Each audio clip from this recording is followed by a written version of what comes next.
Alright,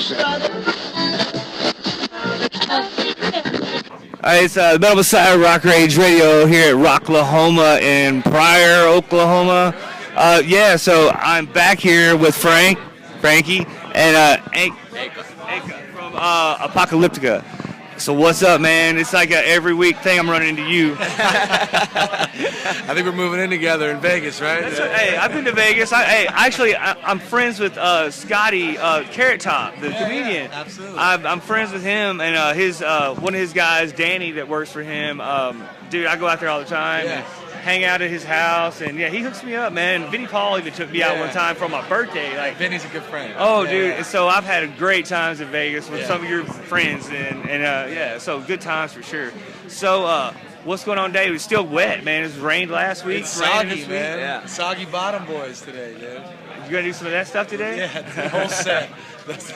That'd be awesome. So, how's it been since having him, the new guy in the band? It's been great. It's been really good times, you know. The whole album production, making Shadowmaker, that was blast.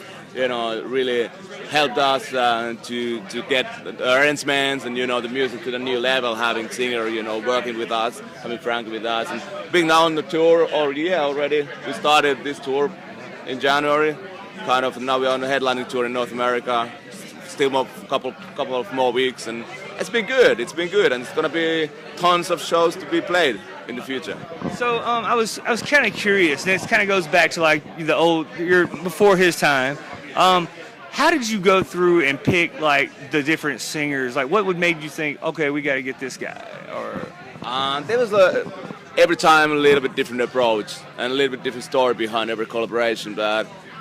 Most of the times, it came from the songs that we wrote songs, and then we're like, let's check out, who would be good for this, and then we reached people we admired a lot, and we were fans. All these people pretty like receptive to like, oh yeah, we're gonna come do it, or do you have to like beg them, or? Almost every time people were like, it was more about they were willing to do it, but it was more about scheduling. Okay. That was always the trouble.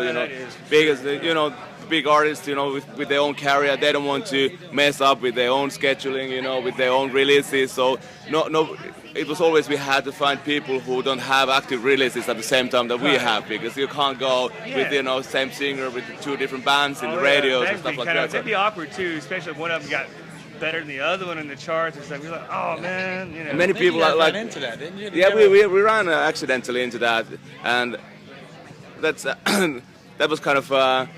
A bad coincidence that when we did the song with Brand from Shinedown, on that time nobody couldn't see that they would release 7 singles from their album. So everybody expected that when we have Not Strong Enough, it's going to be out.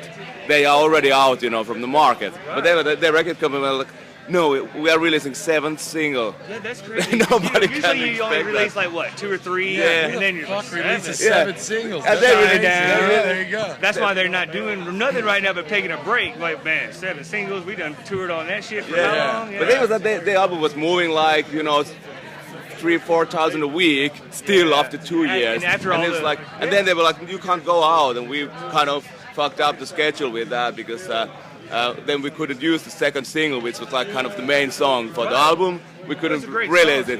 Then we had to find a new singer to sing it, and it was very complicated. It took too much time. But most of the time it was like with Corey Taylor, it was like a mutual deal that let's do something together someday. And when we just had the right songs, I approached Corey, and he was like, yeah, let's do it. You ever thought about maybe one day putting together like a concert with bringing everybody that you ever worked with, try to get them on that stage? That would be really sweet, actually, and just do all that shit from start to finish. That would be sick. Yeah. That would be really sick. Yeah. And dude, you've got to send me an invite just to be like hanging out or whatever, because I've got to see that show. We have some plans, but most likely we won't get everyone. But we have some plans. So that would be cool though if you could get everybody. You got to get everybody though. That's how to make it work. Like back in the day when those concept albums, like when Queensryche would do like Operation Mindcrime, and they'd play the. Remember that stuff in the day? Man, that was great, man. No one does that anymore. Yeah, but getting all the 20 singers in the same room at the same time. Everybody is too busy That's for why we that. got to plan this stuff out like maybe like 5 years from now. Yeah. You know they're not doing nothing in 5 years. Yeah. You know, what are you doing in 5 years? Nothing.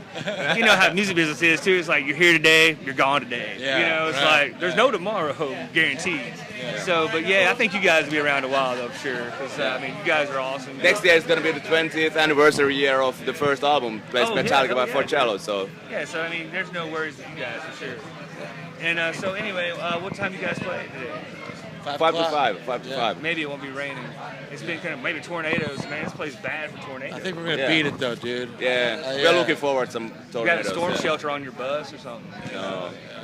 Vaults. No, we are tough guys. We are tough guys. We just got a belt like in that movie, dude. We all have belts. We can tie ourselves to the water thing like a twister, dude. We're ready for that shit. Yeah. You know, it's cold kind of today. It's a little cold. It's in Vegas, man, I know it's blistering hot right now. Yeah, it is. 114 probably. You're like, oh man. All the pools are not open. Sweating. You can't sweat. Women are naked. It's all hell. We had when we were in Nashville recording the new album. We had a tornado warning, and you know what we did. It was already dark. We were living in the house in the middle of the woods, on the hill, and I got the warning into my phone. I was like, what the hell is this? Never seen one. Amber Alert. Yeah. And that was like what we did. We took the expensive cellos and all the beer and wine and water and brought them to the cellar. And after that, we went to the balcony. Yeah, that's what I would do too. Well, man, I won't take up more of your time. I know you got stuff to do. You got rounds to go around. So, anyway, y'all want to plug anything? The got coming up maybe or something? We have our record Shadowmaker's out now. We have a single on the radio called Cold Blood. We're going to be on our North American tour for the next 3 weeks. And then most likely we will come back latest beginning of next year. So stay tuned on wherever, Instagram, Apocalyptica Official, Facebook, apocalyptica.com, wherever. Don't miss the tour, you know. Yeah, come see us. All right. Hello. All right. It's Rock Rage Radio, Metal Messiah, Apocalyptica, Rocklahoma.